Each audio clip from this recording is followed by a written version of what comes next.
Hello, everybody. If I could ask you to find a seat, we'll get the show on the road.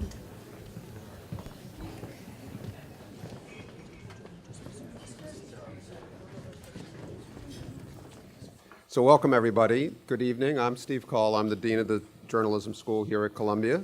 It's my honor to be your MC for the first part of this evening's award ceremony, the 2017 John B. Oakes Award ceremony. So tonight, as we do every year, we have an opportunity to celebrate some of the best environmental reporting from the past year. And for those of you who are new to this event, the John B. Oakes Awards were founded in 1993, and they're given every year to recognize reporting that makes an exceptional contribution to the public's understanding of environmental issues. The award honors the memory of John Bertram Oakes, who was an influential editorial writer and editor from the New York Times, who was also known for his intellect and passion, and he is credited with creating the contemporary op-ed page and was himself a pioneer of environmental journalism. We're fortunate to have members of the Oakes family with us tonight. I just would like them to stand to be recognized. His children, Andra, Cynthia, and John, and his grandchildren, Layla, Jonathan, and Nathaniel. Will you please stand up, all of you, and be recognized? Yes. If you could. Really good to have you here. So I'd like to welcome also the members of the Oakes jury who are here tonight. We administer a fair number of prizes here, and we're so grateful for the time and effort and integrity with which the volunteer jurors curate these prizes for us, really. We're dependent on their judgment and their commitment of time. And so I'd like particularly this year, with such fantastic finalists and winners, to express our thanks to Amelia Ascari, Jody Callender, Tom Herman, and John Oakes for their role as judges. Thank you so much. And of course, welcome to our honorees from REUTERS, the Center for Public Integrity, and the Washington Post, our winners tonight. And a special welcome to alumni who are back as winners. We always love to see that happen. That includes Emilia Askari and Jia Jenny Zhao at the Center for Public Integrity, who left here not too long ago, actually. So making a lot of progress in a short time. So tonight we'll highlight and talk about and digest a range of meaningful reporting that informs a lot of aspects of our daily life: public health issues, the phones we carry around in our pockets, the integrity of the science that we read about in the newspaper. It's obviously a kind of energizing time to come together and think about journalism that works in depth, that makes itself urgent to the public.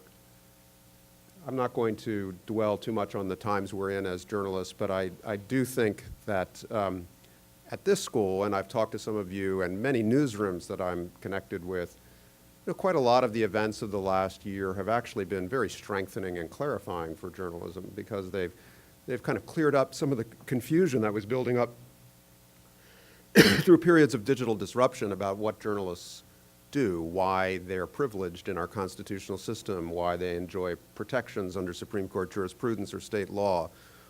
And with all of that technological change, there were doubts about who is a journalist, what is journalism that matters. And at this school and in many of the enduring institutions, such as the ones being honored tonight, there's no loss of confidence, but maybe the context in which they were pursuing their fact-based, truth-seeking work was a little bit cloudy. Well, the clouds have cleared up. I think everyone understands what we're meant to be doing, and it's a privilege here to be training the next generation of young journalists who are committed to that long history of professional, democratic, constitutional practice. And so that makes these awards even more meaningful to us, to be able to model, celebrate, reward, but also eventually teach the kind of journalism that we think we're all here and committed to do.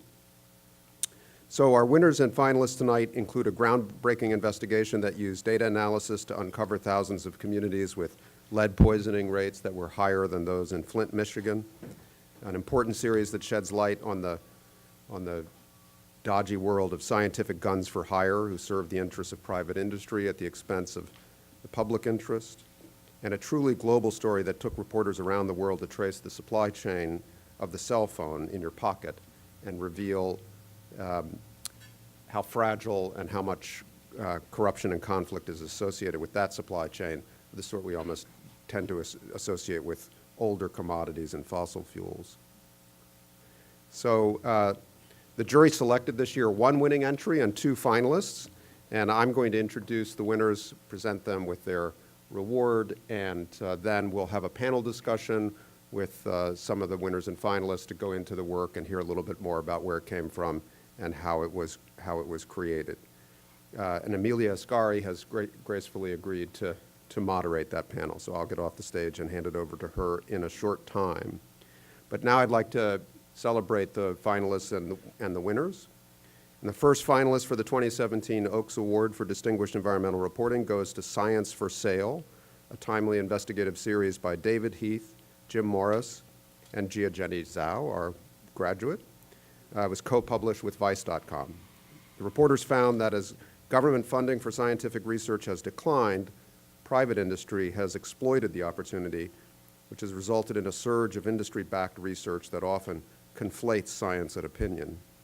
The series described how so-called rented white coats or scientific consultants are available for hire to publish journal articles that almost always claim that their clients' products are safe. They are willing to target industry regulations and criticize established scientific facts, sowing doubt and confusion. As a result, substances like asbestos and arsenic, whose poisonous properties might seem incontrovertible, have become subjects again of debate and questioning. One former Environmental Protection Agency scientist told CPI, "It seems like now you can just make up your own facts." It doesn't just seem like that. That was a couple of years ago. Now we're just full on.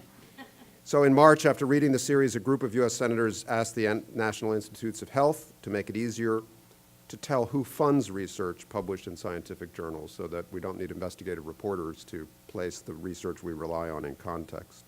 In their citation, the judges wrote, "While others have identified singular cases of this phenomenon, this sweeping series is the first to capture its enormity and the profound consequences for all of us." Here to accept the finalist award for Science for Sale from the Center for Public Integrity, please welcome senior reporter David Heath, managing editor Jim Morris, and the several times mentioned Gia-Jenny Zhao.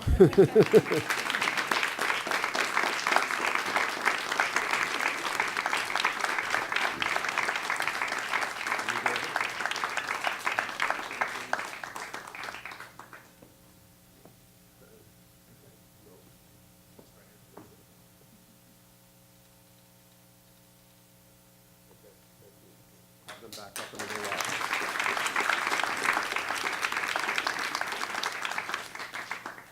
Our second finalist award tonight goes to an investigative series that starkly illustrates the high price those at the start of the supply chain have paid for the spread of consumer technology, notably smartphones and other appliances that depend on the lithium battery, a dependence that's likely only to grow dramatically as our car transportation system becomes electrified. The Washington Post sent a team of journalists around the world to report mobile power human toll to the places where lithium batteries' key materials, cobalt, graphite, and lithium, are produced. They found children in abject poverty working in dangerous cobalt mines in Congo and a severe environmental crisis near China's graphite factories. The series led a coalition of tech companies and battery makers to start an initiative to try to curb some of these abuses. In their citation, the judges said, "Like all the best reporting, the series compels readers to look at the world in a new way." It was a multimedia package, among other characteristics, and we wanted to show you a bit of a video. You'll see why one indigenous community's way of life is placed at risk because of its proximity to pockets of lithium. At nearly 13,000 feet above sea level, not much grows up here in the thin air of the salt flats in northwest Argentina. But underneath this ancient desert lies vast reserves of lithium, metal that's an essential ingredient for the batteries that power our phones, laptops, and increasingly our cars. And since 2013, when Tesla announced plans to build a massive gigafactory in Nevada, demand for the mineral has skyrocketed. A Washington Post investigation shows that as mining companies race to tap Argentina's lithium, communities who live along the salt flats may lose out on the wealth created by this new gold rush. The residents, suddenly owners of valuable real estate, are descendants of the indigenous people who settled here centuries ago. One of them is Hipólito Guzman. The rancher lives here with his wife Carmen in a small mud brick house just over the ridge from the salar. They make their living like most do here, selling handmade goods and herding goats and llamas. Just 10 miles over the ridge is the Olaru Salar, one of the larger salt flats that dot this part of the country. The road winds through the Andes, past high desert villages, before unfolding into a stark white landscape where the salt-crusted earth hides the treasure below. This is one of the 2 lithium mines currently operating in Argentina. The Sal de Jujuy plant opened in 2015, the first new lithium brine plant anywhere in the world in the last 2 decades. Even small operations can make at least $150 million a year. Locals, though, see almost none of that wealth. And for those we spoke with, their concern with the mining went beyond compensation into the most basic of human needs: water. Here, lithium comes from underground brine lakes. Reaching it requires pumping out the mineral-rich water through long pipes and into man-made surface ponds. Nature does the rest, evaporating the water, leaving behind salt and lithium. One of the digital counters we looked at recorded just how much water this one plant was using: almost 24 gallons per second. That's more than 2 million gallons per day. And in a region where rain is rare and water is scarce, many are worried they may not be able to survive here for much longer. And here to accept the finalist award is Todd Frankel, a reporter for the Washington Post.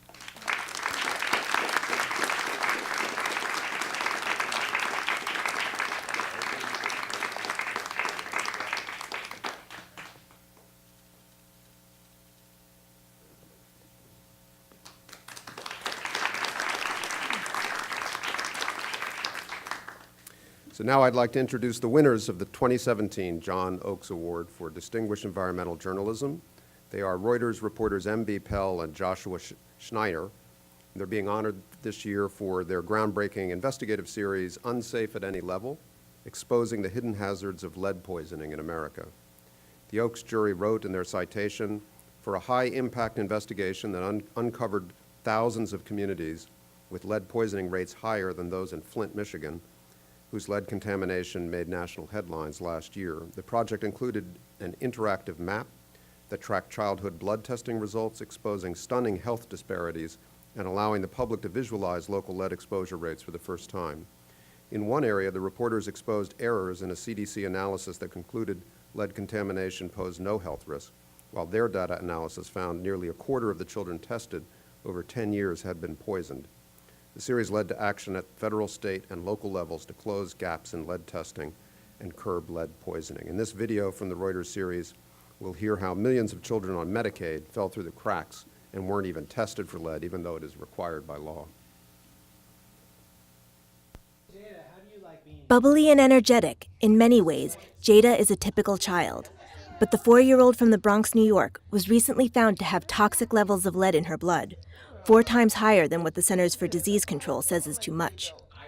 Her diagnosis highlights the importance of testing for lead.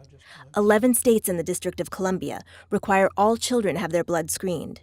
Medicaid, which covers about a third of all kids in the U.S., does the same for its members nationwide. But a Reuters investigation finds millions of children are falling through the cracks. Investigative reporter Joshua Schneider looked at testing rates at health departments across the country. What we found was that among Medicaid children, only about 41% were getting the tests that Medicaid requires.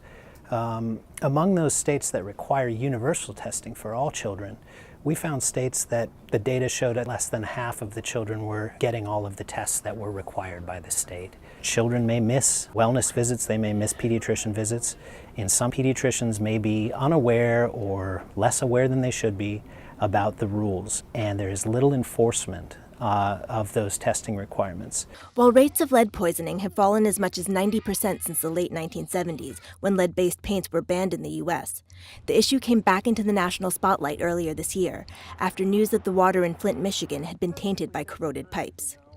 Prolonged exposure, whether through water, paint, or even household items like imported toys or cookware, is particularly harmful to young children, whose developing bodies can readily absorb the metal, leading to reduced attention spans, lifelong learning disabilities, and in the worst cases, coma or death. Let's please join to express our congratulations to M.B. Pell and Joshua Schneer.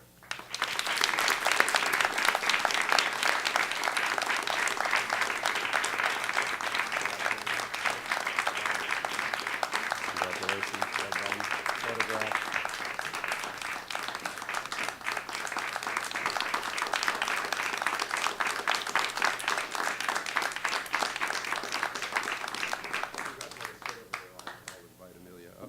So now I'd like to invite Amelia Ascari, tonight's moderator, to the stage, where she will be joined by MP Pell and Josh, and then David Heath and Todd Frankel to talk about this extraordinary work. Over to you, Amelia.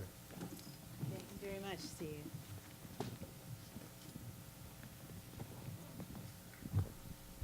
All right, well, is this on? Okay. It is extraordinary work, and I can tell you that in the judging room we had a very vigorous and discussions about the amazing challenges that were overcome to produce some of this work. And that's what I'd like to talk to you about first. Maybe Mike and Josh, can we start with you? And can you tell us something about the many records that you had to dig into to find the trends and the stories that you developed for Reuters? Well, I think I could say that not having a central repository for all lead testing data certainly presented a challenge. And, you know, I think that my boss, Janet Roberts, as soon as I said that I wanted to issue open records requests to all 50 states, probably cringed more than a little bit inside. And even since we've published the story, we've gotten a lot of feedback from researchers and at universities across the country who have asked us to share our data with them, and which we're going to do coming up here shortly. But you know, we told them, hey, you can obtain this data yourself. You can issue the same open records request that we did. And it's been surprising that the reaction has usually been, no, we're not going to do that, because it really is a frustrating process. Wow, that really points out the need for people like you who are in journalism who I agree. really want to file those Freedom of Information Act requests and dig for the data. I mean, yours was a story that was hiding in plain sight. The data had been collected by government, but never reviewed or analyzed. That's pretty shocking.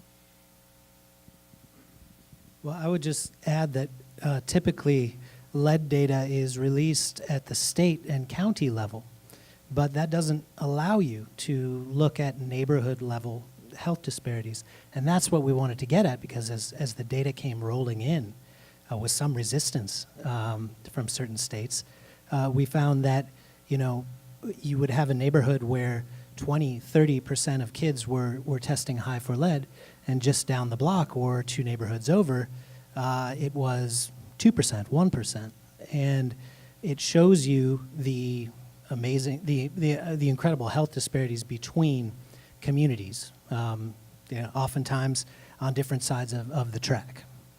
So do you have a sense at this moment of how much money you had to spend in lawyers' fees to get these documents, or No comment. How difficult that was?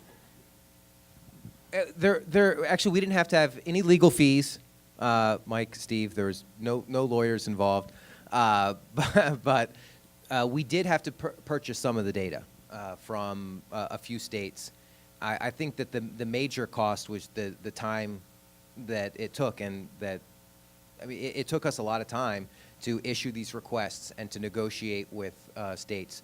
As Josh was just saying, a lot of states would come back to us with their comment, okay, here's county level data.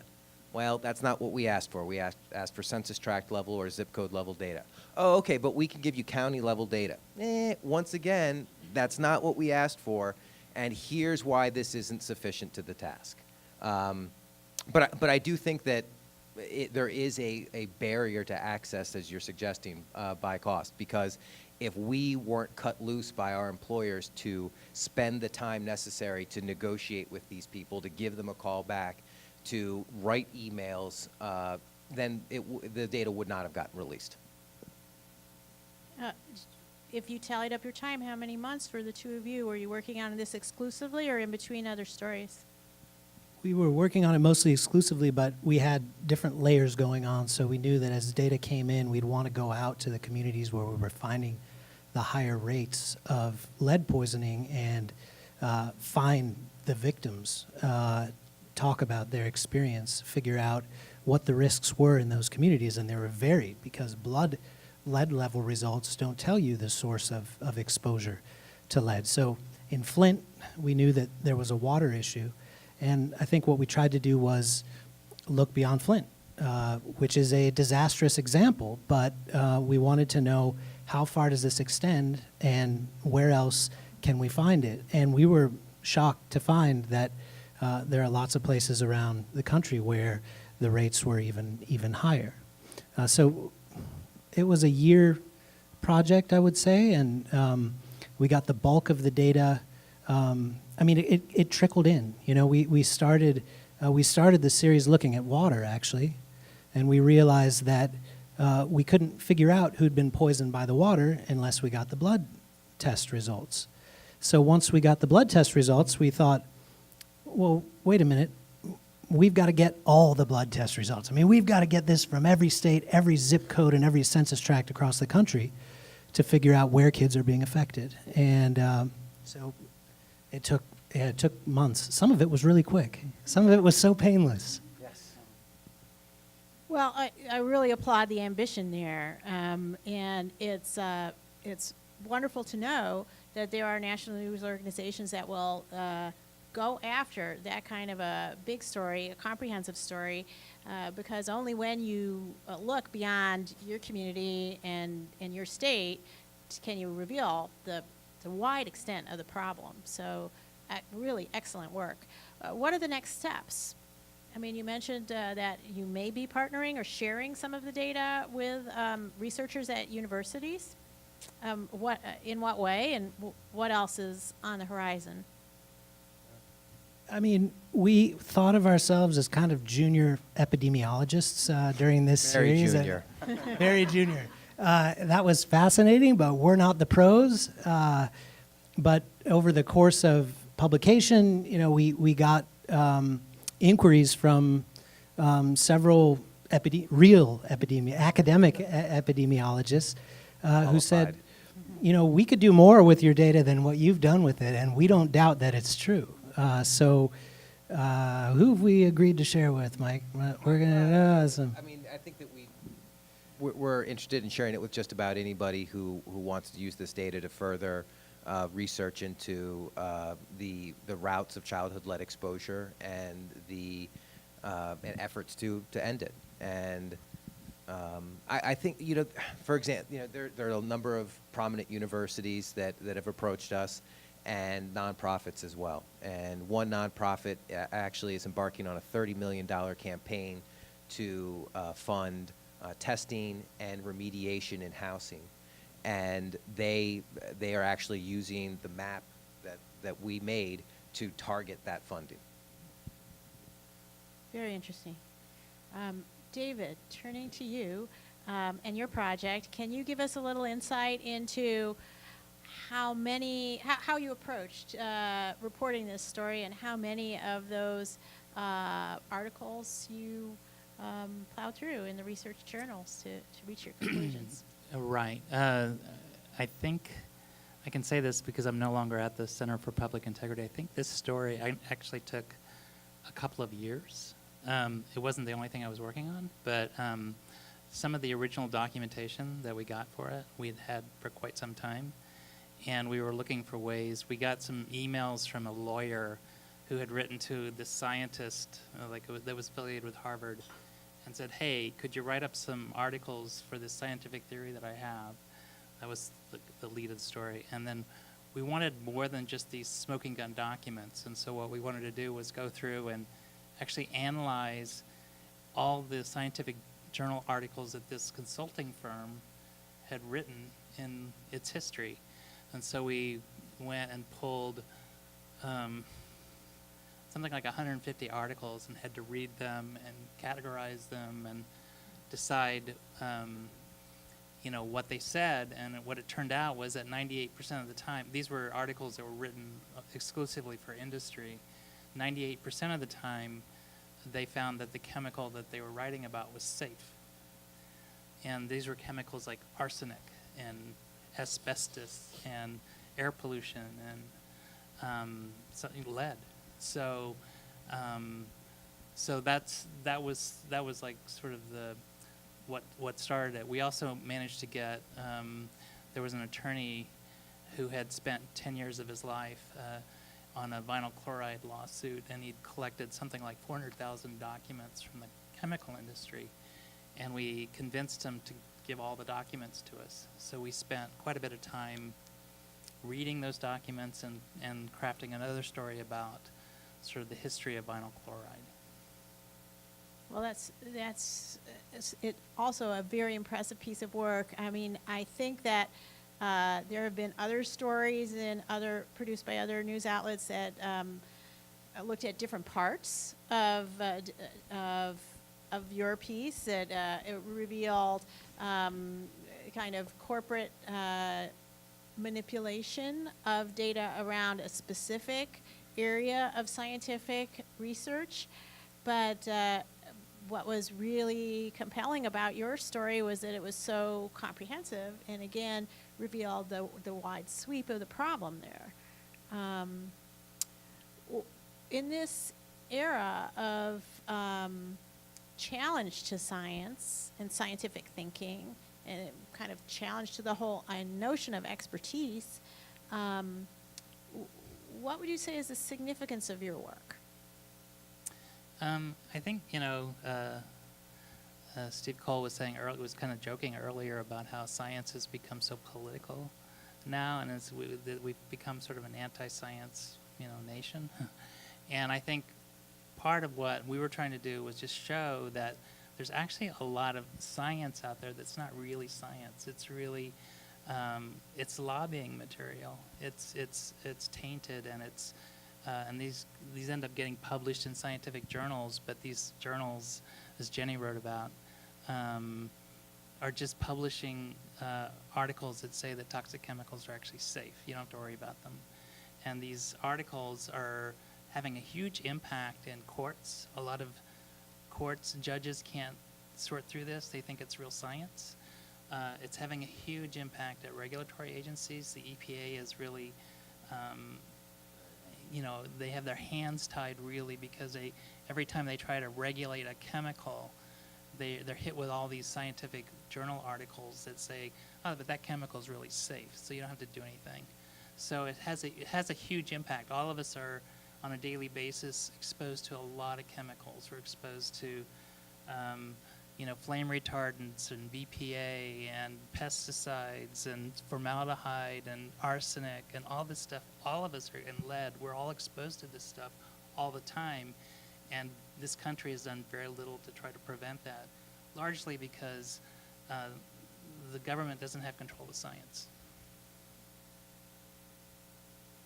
Interesting point. Todd, turning to you.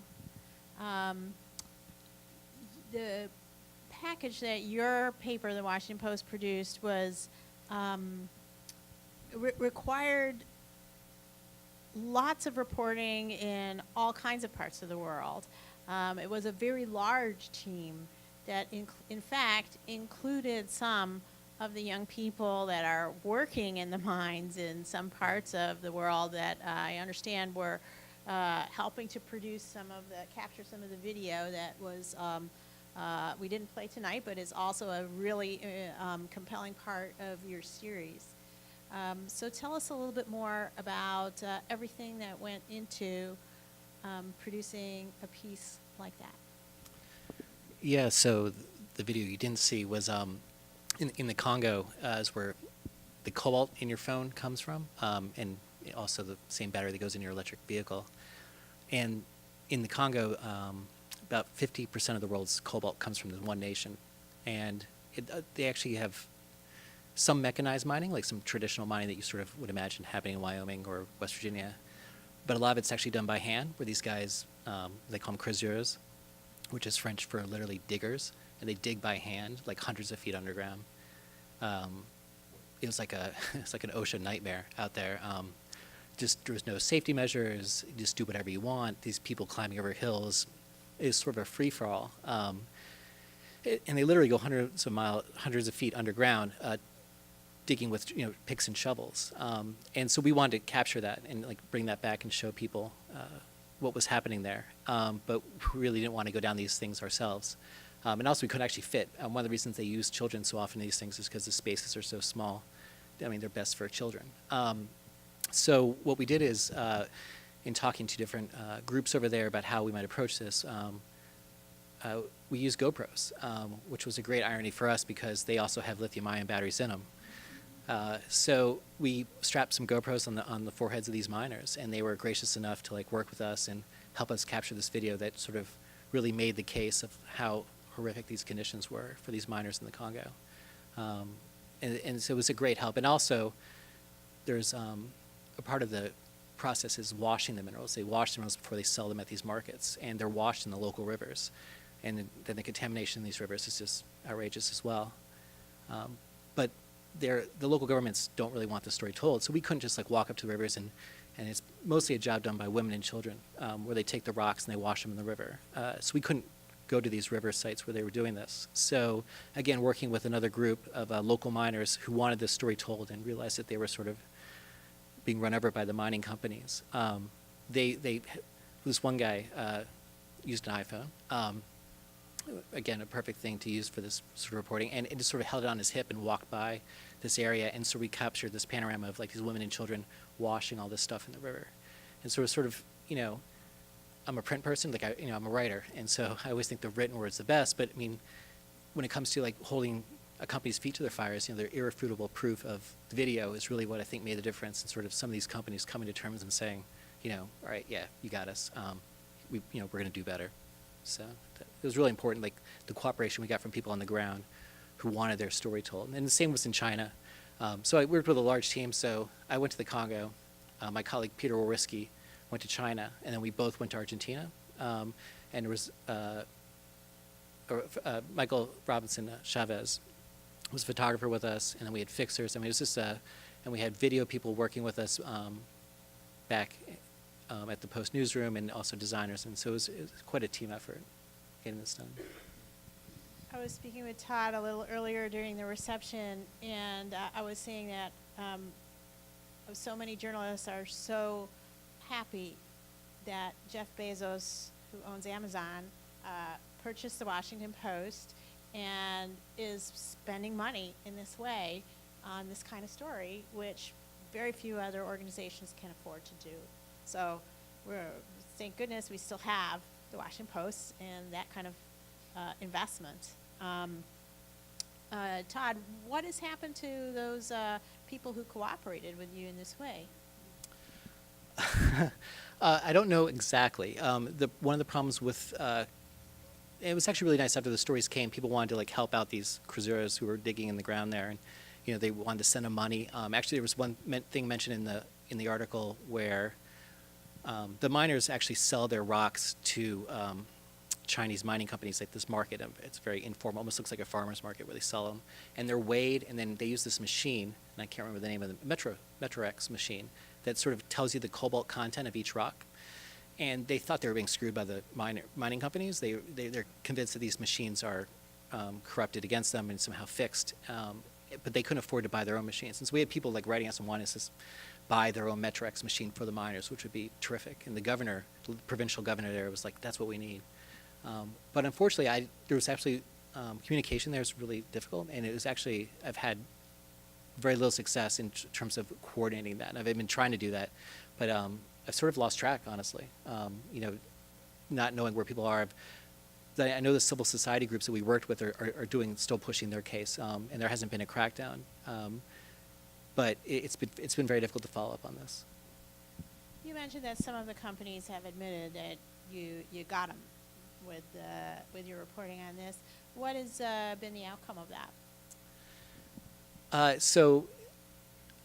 When we started the story, the key for us was actually tying the thing in your pocket to these mining practices far out, you know, around the world. And so we spent a lot of time doing the supply chain maps, which, you know, ended up being a graphic in the story that I'm not sure very many people paid attention to, but it took like several months of work, mapping out the supply chain, of making sure that the cobalt from this mine ended up in this final product.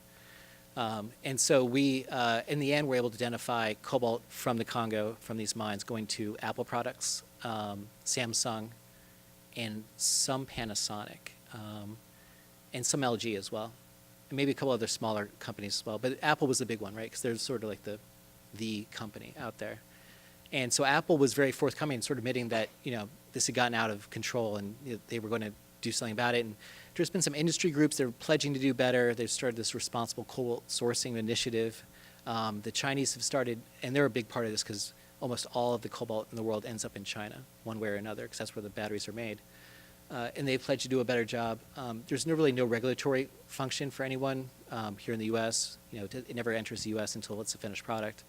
So there's been pressure on this, and then I think follow-up. I mean, it's one thing that's interesting, too, is people would always ask us, well, what can I do? You know, I'm so upset about my phone.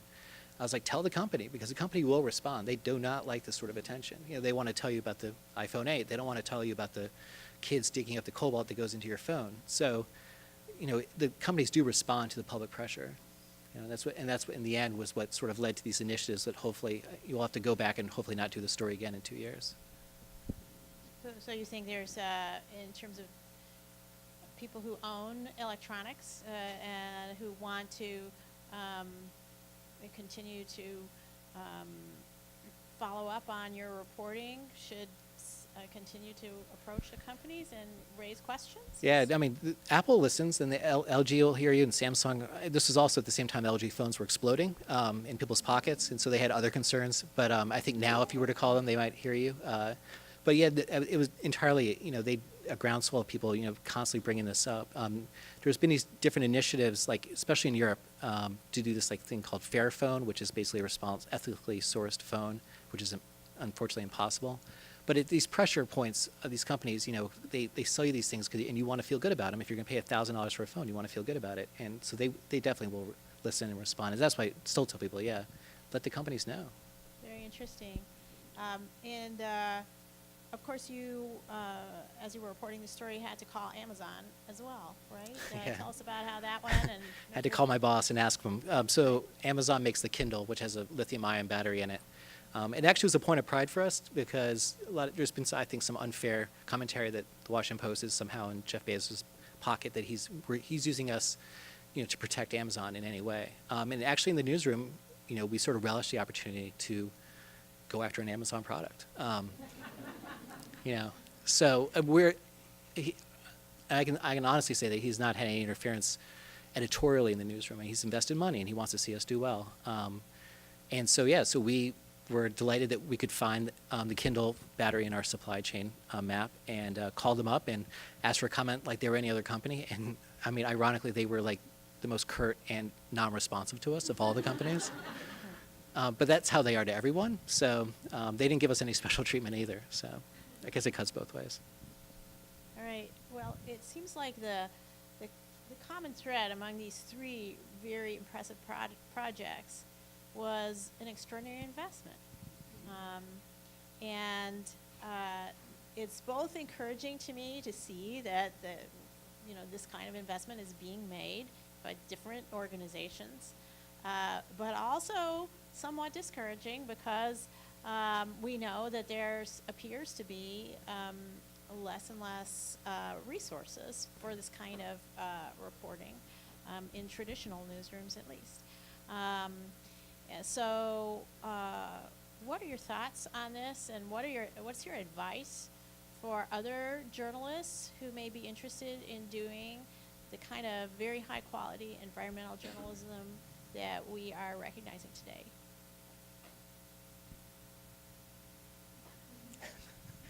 Or their editors. Their editors. What would be an argument that you would make? Anyone? If you have a good story, that your editors are probably going to let you pursue it. I mean, I can't speak for everybody, but man, I think at the end of the day, that's what it comes down to, right? Good stories, readable stories, things that Right. interest people, outrage people. So how did you pitch your story? You didn't go to them and say, your editor, and say, I think we need a year, did you? No, we didn't. Mostly because, the story morphed into what it was as we got more data, and we got deeper and deeper into it, and we had great support from our investigative editors, including Ronnie Green, who is here tonight.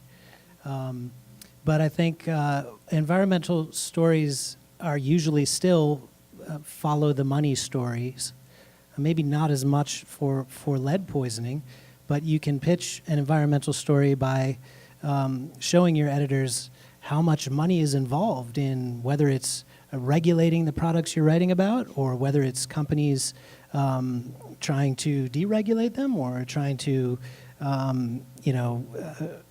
have articles in journals about them.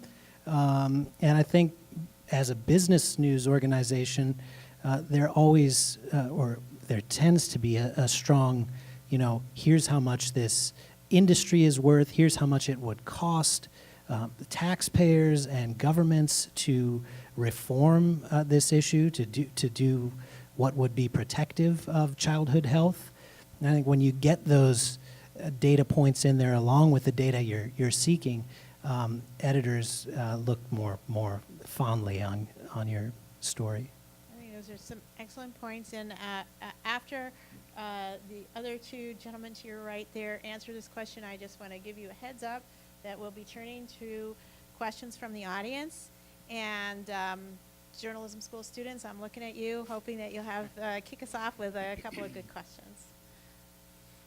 So I'm relatively new to environmental reporting, but I guess the one thing that really has struck me about it was that it really comes down in a lot of ways to people's health, because a lot of what's going on in the environment really affects people's health. And I tended to focus on toxic chemicals and how the industry was doing everything it could to make sure that those chemicals were still out there, and nobody was regulating them, and nobody was successfully suing them for that.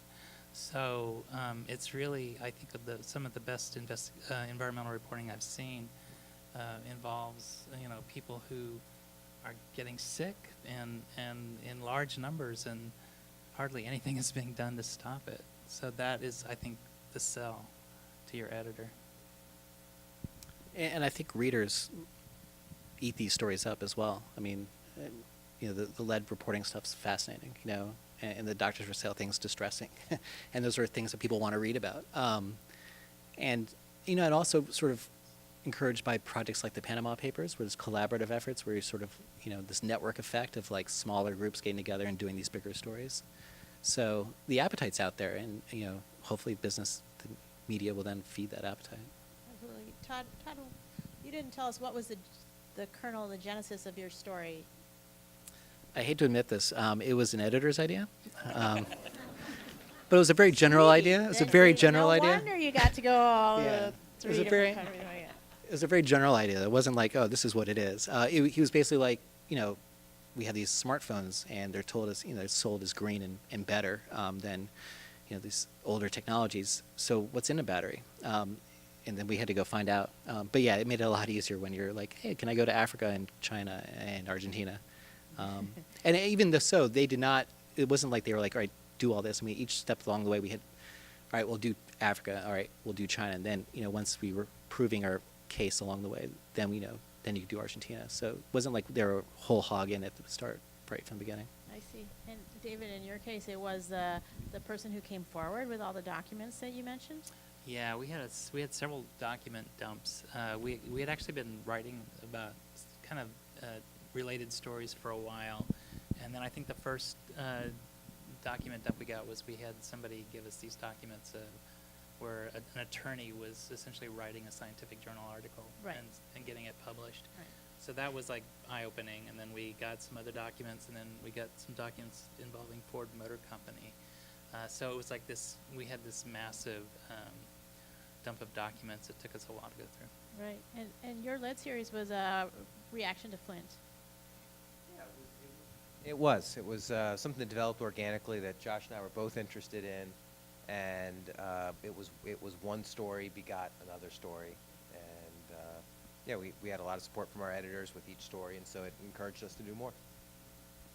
Wonderful. All right, then it's time for questions and answers from the audience. Are anybody who's currently a student at the school who would like to kick us off with the first question?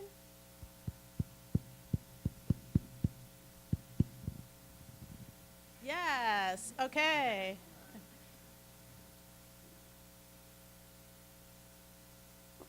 I'm in the MA Science Concentration program, and I've been a health reporter in Mumbai. My question is, a lot of times we'll have ideas as journalists to pursue a story. How difficult is it to find editors and organizations willing to pump in that resource, money, time? Because I worked in Mumbai, and back there, an editor giving a reporter a time of about a year to work on a story never happens. I get a day, 2 days at the most. In the rarest of the rare occasions, I might get 3 days to work on a story. And there is always the struggle to balance quality and quantity. So how does it work here? How difficult is it to find somebody willing to support that? I can say that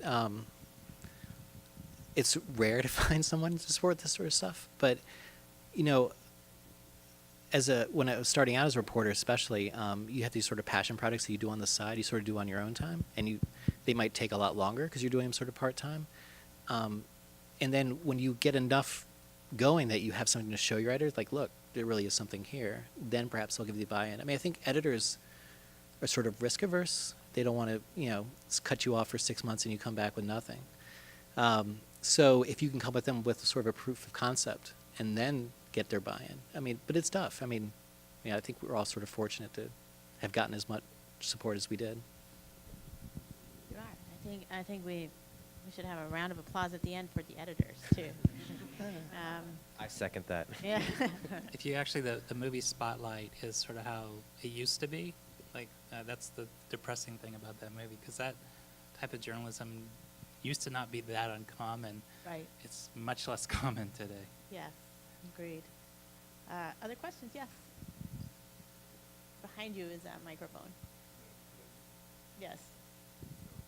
Good evening. My name is Lex van Geen. I'm a geochemist at Columbia's Lamont Doherty Earth Observatory and interested in environmental health. I'd like to pick up on a comment from one of you.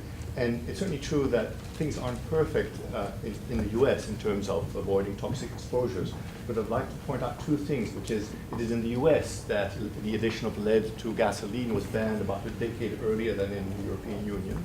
And more recently, it's also in the US that the whole scandal about diesel emissions from cars came out, even though there are many more diesel cars in Europe. I'd like to know from any of our panelists why you think there is still this contrast between these two sides of the Atlantic, and what this might tell us about what we need more of everywhere in the world. I think my understanding is, and you guys might know this better, is that lead was actually banned from paint in Europe, like in the 1920s or something like that, and it was only taken out of paint in the United States in the 70s. So I'm not sure that the United States really leads the world when it comes to toxic chemicals. You can still buy asbestos in the United States. The EPA was never able to ban it.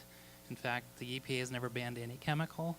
And so a year or two ago, they rewrote the toxic chemical laws, and they still haven't banned anything. So I'm not sure that I agree that the U.S. really leads in that area. You were talking about gasoline and not paint. Yeah, yeah, exactly. And the diesel more recently, I think asbestos, there's still discussions in Europe and much less intervention. I think the legal system may be one factor, but I think maybe work like yours may make a difference too. I don't know if there's a difference in the type of journalism that is practiced in Europe versus the US. There are excellent environmental journalists in Europe too. I was talking with somebody in the reception earlier about The Guardian, which actually I believe is the news outlet that has the largest audience in the English language globally. And they do excellent work. They have a lot of reporters in this country doing some stories that we don't see, you know. Go ahead. I had understood that fuel specs were tighter in a lot of Europe than they are in the U.S. But the U.S. lagged far behind in, as you said, in banning lead from residential paint. And stand by, because we have more on this subject coming. But as you know, agencies like the CDC or even city and state health departments set goals for eradicating lead poisoning. What research also finds is that even low levels of lead exposure, far lower than what was once considered dangerous, are impacting childhood health. So it's also a moving target. And the most recent finding is that no level of lead is safe. So if that's the standard, we still have a long way to go. You know, I do think you raised some interesting points about what information is available in the United States and what is available in Europe. You know, when we did look at obtaining similar data in Europe as to what we obtained in the United States, it was absolutely a no-go. There was just nothing available, and that's something that we've run into, that I personally have run into more than a couple of times. There's just, you know, as far as open records laws are concerned, there's not nearly the type of strength that you have in the United States. As a matter of fact, I've worked on projects in Mexico where we found out the open records laws in Mexico are much stronger than that which you would find in Europe. And that's kind of a blanket statement, but I think it's probably pretty defensible. And so maybe there's some give and take there between the way that we operate on both sides of the Atlantic, and we can probably learn a little something from each other. Yeah. Another question? Yes. Yeah, I'm also in the MA Science program. I was wondering at what point in the part of pitching the story to traveling or to kind of getting all the data together, do you begin to think about how you're going to present it, whether that be through video or graphics or narrative? And if you could go back and present it, any components of the story differently, would you guys have done that? I think it would be cool to have an XRF gun. No, I do think that there are some different things that we could do, and if we just recently worked with some of our friends here and observed what they were doing, and if we had maybe we could have done something neat and different about showing, like, every place that we went to tested the paint or the soil, and you could almost use that as kind of like little way markers along the way. But I think that we were also very fortunate to have really good colleagues in the video department and in the graphics team that made it that we didn't have to come up with every idea. We could talk to them about what information we had, and they really they could really take the ball and roll with it. Yeah, I would just say the graphics started early, but when we didn't build our interactive guru at Reuters built our interactive, and he didn't count on tens of thousands of people immediately wanting to visit it. So I think there was like an allowance where you could only have 10,000 visitors on the first day or something. And suddenly, you know, we had this, I mean, we didn't expect it, but it was like 30,000 visitors the first day, and the interactive was shutting down. So I guess we would have wanted more bandwidth. And with the XRF gun, yeah, I mean, if we'd spent, 20 grand or something to this XRF gun can test for lead in dust and soil and household paint. It would have helped us to actually build a lot more sources, because we would have been able to say, well, not only, do we want to write about your story, but we want to find out if there's still lead in your home or in your soil. And I think a lot of people would have opened their door for that. That little boy up there in the photo, when I was just walking through their neighborhood and his mother was gracious enough to talk to me and say, oh, why are you here? And I told her we were doing a story on lead. And she said, oh, my little boy Caden had a high lead level last year. It was so high, he almost had to be hospitalized. And he is sitting in front of that, all the paint chipping off that porch. And the little boy, he's such a cute little kid. He's digging through the dirt, and he's got his little hands in his mouth. And she goes, you don't think there's any lead in the soil, do you? And I thought, and I told her, I said, yeah, I absolutely do think that there's lead in the soil, but I really didn't have anything to prove it. And to Josh's point, it really would have been great to be able to zap that soil and say, yep, really there is. And maybe we could have talked to even more of her neighbors about that at that point. So. I just wanted to add one thing to that, and that is the reason you were walking through that neighborhood is because we'd gotten data that showed that census tract was, I think, one of the highest prevalence census tracts for kids testing high in the state of Missouri. So it was no coincidence that you were walking down that block and that you found the kid. Dean, yes. Should I just shout? So for Josh and MB, one thing that's so inspiring about the structure of that investigation is the way that it responds to the loss of a lot of local news reporting, professional news reporting in some of these communities. And I wondered if, obviously you did a great public service with the interactive, and this was a Reuters project, but in the spirit of the Panama Papers and the rise of collaboration in investigative reporting, I wonder if it would have worked in a project structured like this to somehow localize the findings in addition to publishing them yourself. Like if you distributed this information to NPR stations or what's left of the local newspaper industry or some other form of local journalism, you could imagine an investigation structured like this ending up delivering a much more accountable result at the local level, where people would have gone around and said, how did this get to be this way, or who's responsible for this in the context of their own communities. Is that when you were down at the local level, was it sort of a desert of journalism around these subjects that you were walking through? I don't know that I describe it as a desert. As you said, that the industry is certainly depleted.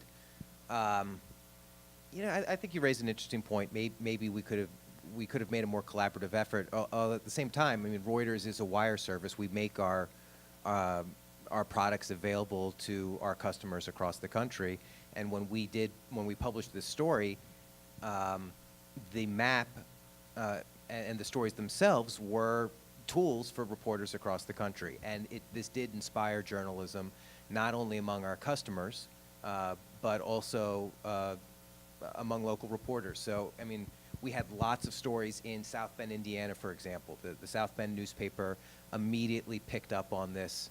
And as a matter of fact, the reporter who was in South Bend who picked up on this was in a small newspaper in upstate New York, the Watertown Daily Times, when we did a story up there. And he just happened to move to South Bend. And so I kind of feel bad, like we were stalking the poor kid. But he covered both of these stories that we did as day one follow-up type stories. I mean, and there were a lot of newspapers across the country that did that. So maybe there could have been a more collaborative effort, I guess. I mean, it's something that maybe we should talk about. But at the same time, these resources that we made available, I think, were really strong. And there was a lot of excellent journalism that has held local and state leaders accountable across the country. We have a question in the back there.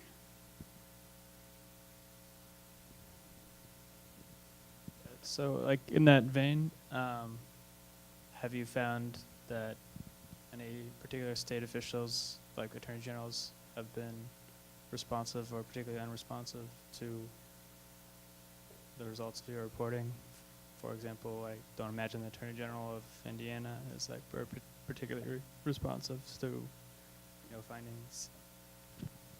I mean, South Bend, Indiana was a good example because, first of all, just, South Bend got the results when the city started freaking out about the questions we were asking. And in fact, they published a story a few days before our story that incorporated the South Bend stuff. So it was an example of local reporting kicking in.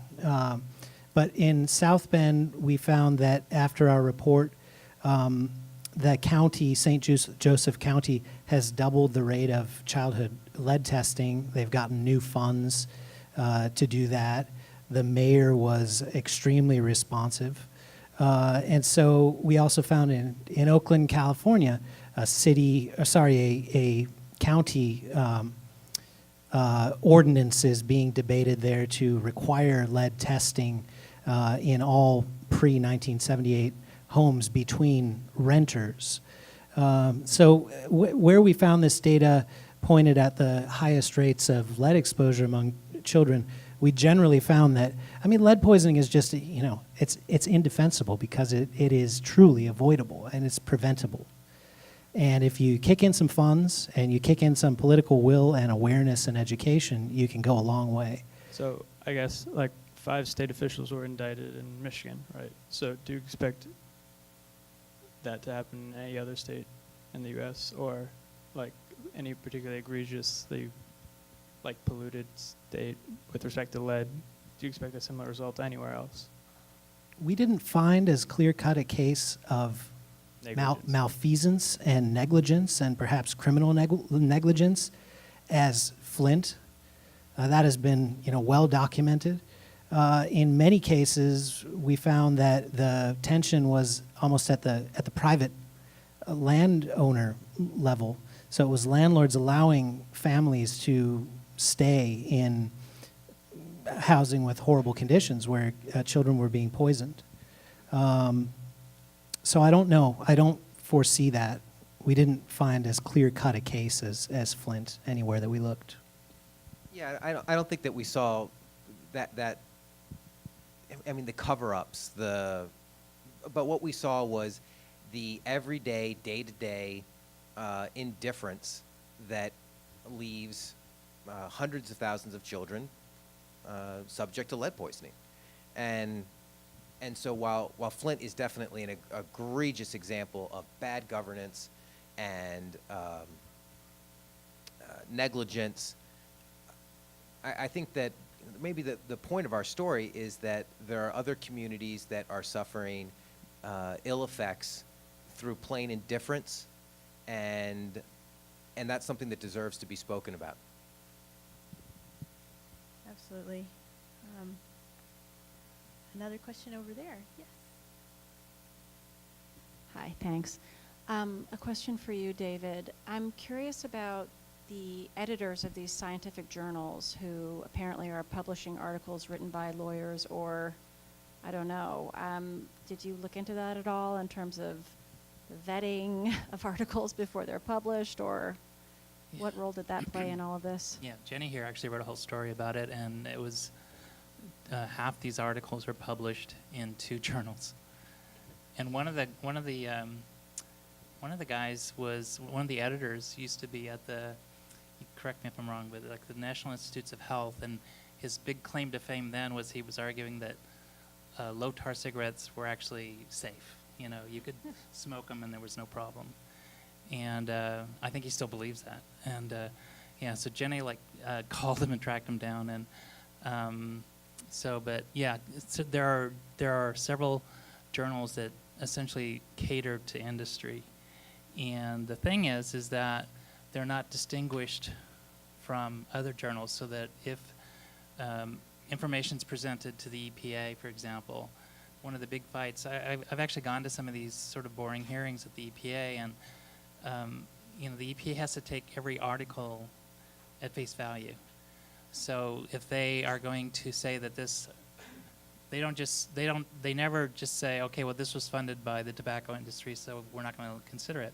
They have to find something to shoot a hole in the science in order to discount that article. And so a big part of what happens at the EPA on a daily basis is just that the scientists there are overwhelmed with all these journal articles that are saying, you know, asbestos is safe. And then they have to, you know, do the work to say, we're going to discount that for these scientific reasons, not just because it's bogus science. So, following up on that, I've got a question that I'd like to ask each of you.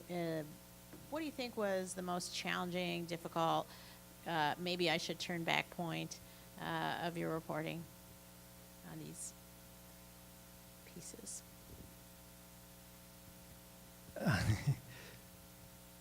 I would say that we didn't know if we were going to get data that would allow us to map out lead risks across the country. We didn't think that we thought it was a moonshot. Luckily, our editors said, go for it and try. But you know, we really didn't think that the story that allowed us to say, and we found 3,000 neighborhoods across the country where lead exposure rates were, you know, 2 or 4 times as high as Flint. We didn't think that it was going to come together, and a lot of states were dragging their feet about sharing the data. So we thought that we might end it before that story, but we're very glad that we didn't. What about you guys? We had like I mentioned earlier, we had a database of 400,000 documents, and the part of the technical challenge of taking this from the proprietary system that the law firm had and putting it into something that we could use was, it took forever. And then it was like, oh, then we have to read the documents, you know?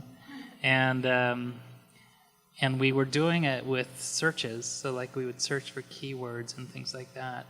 But, you know, every time I searched, I found a new smoking gun, and it was a little overwhelming thinking, how are we ever going to know that we really know what's going on here? Because we pieced together a narrative from the documents, and a lot of it was just like spending hours upon hours reading random documents based on keyword searches. That was the hardest part for me.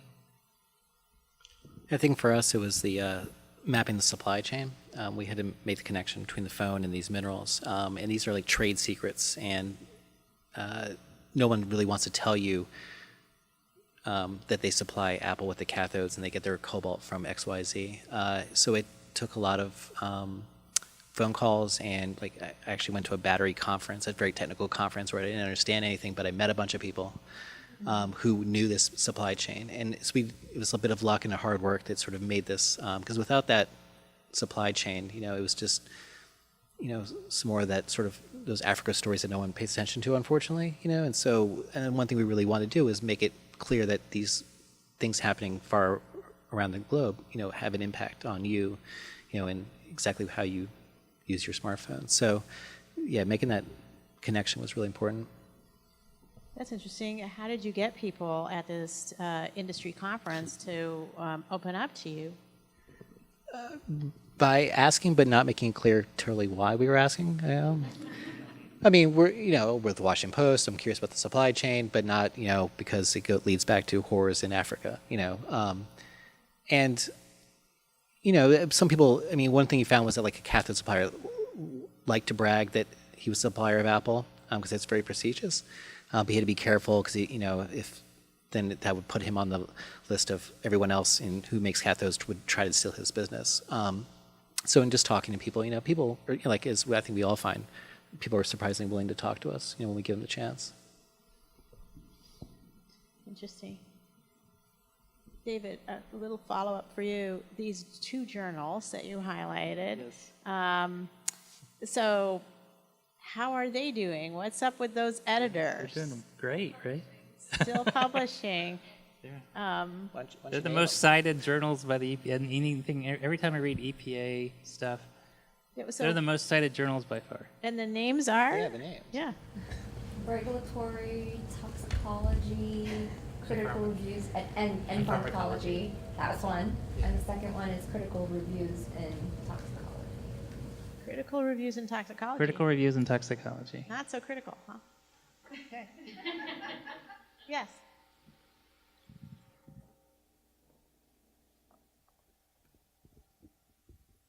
Hi, my name is Amelia. I work at the J School. This is a question, again, for David and your colleagues. I'm wondering how you guys came to identify or look at the specific chemicals that were being lied about, basically. Like you were looking at stuff that's generally accepted as toxic, like asbestos and tar cigarettes, but what does that mean for things that might be lesser known as toxic that are still being lied about? Like how did you know what to look for if you were drowning in 40,000 documents?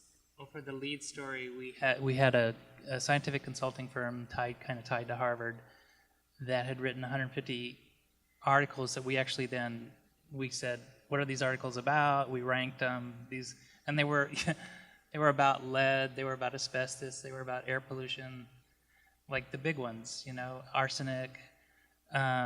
So it was really easy because what we were doing was showing that these articles were tainted.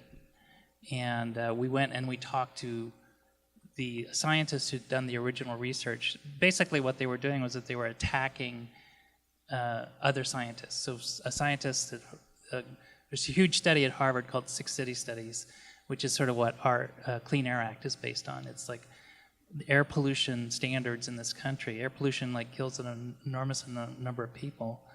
And our standards in this country are really based essentially on this study that Harvard did eons ago. And this firm that we were looking at has spent an enormous amount of time and energy attacking that science. So we would go back and talk to the original scientist and say, give us your take on this. And we did that with several chemicals. Was it another question? Okay. Hi, my name is Mackenzie. I'm a magazine journalist. I was wondering if you've seen other examples of either fake journals or fake scientists in other countries. I have a friend who did a report on this in China, a whole set of fake journals. And if this is something that's not just in the States but everywhere, and if those are then trickling back into our science. Yeah, there's something called predatory journals. So there's you can actually just Google it. And some guy, like a librarian in Colorado, has kept track of these. And these are completely fake journals that people publish in just to sort of put on their bio or their resume or something. And there's thousands of them. Sometimes they do. There's a group of scientists who are very interested in asbestos, and they're the ones who pointed this out to me. Say, hey, there's even in literature going to the EPA, some of these completely fake journals are being cited. I mean, you could argue about these other ones, but they're not peer-reviewed. There's nothing. I mean, if you go to some of their websites, they're gone. They don't even last forever. They're just a quick-hit money-making scheme. Okay, I think we have time for one last question, and then I'm going to ask for a very quick final statement from each of our guests here, each of the winners. And I'm going to ask you for your hopes and expectations for the future of environmental journalism. So be thinking on that. Yes, last question. David, other than your shining a light on these journals, what can be done? Are there structures? Are there organizational checks? And if there are, how difficult is it to implement them? And then do the industry organizations figure out other ways of getting around that? All journals have gotten better at disclosing conflicts of interest. So even these journals we wrote about disclose conflicts of interest. And if you actually go to Jenny, you can help me out, but if you go to list of editors or the board or whatever, there'll be like industry attorneys will be on it. And so it's not like everybody at the EPA knows this. Like, everybody knows it. So, but the problem is that they can't do anything about it. So, so what they have to do, like I said earlier, is what they have to do is if there's an article in one of these journals, they have to dissect the science, and it's very time consuming. That's why nothing ever happened. They're supposed to be assessing all these chemicals for the dangers to the American people, and I think in the last 3 or 4 years, they've literally completed like 2 assessments. And it's just because they're totally overwhelmed with having to deal with all this essentially junk science. Okay, so very quickly, just a sentence or two each, hopes and expectations for the future of environmental journalism. I hope they make all my wildest dreams come true. I'd like to see more of it, and yeah, I guess that's it. I'd just like to see more good journalism, good stories.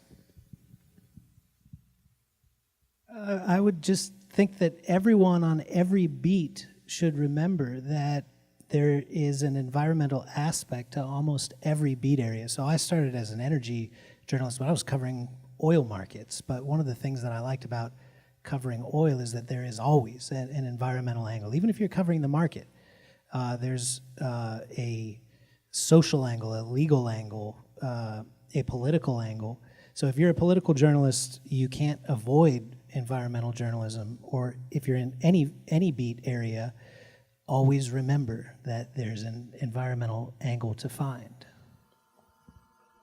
I would say that one thing I would say about awards like this one is that it inspires me to be here and listen to other people doing amazing. When I was reading the stories and this is amazing work that's being done, and it's very uplifting to see that people are still doing this kind of work, and so that's a great thing about having that, recognizing that sort of work. I think that under the current regulatory regime, I think we were talking about this earlier, just how things are being sort of rolled back and things are changing. I think there's a great opportunity and almost responsibility for environmental journalism to sort of step in and fill this void that I think we're going to be seeing more and more, to sort of fill in for that and protect the American public. I agree, and I want to thank you all. This has been a really enlightening panel, and congratulations again on your great work, and that's justly received this honor today. Thank you.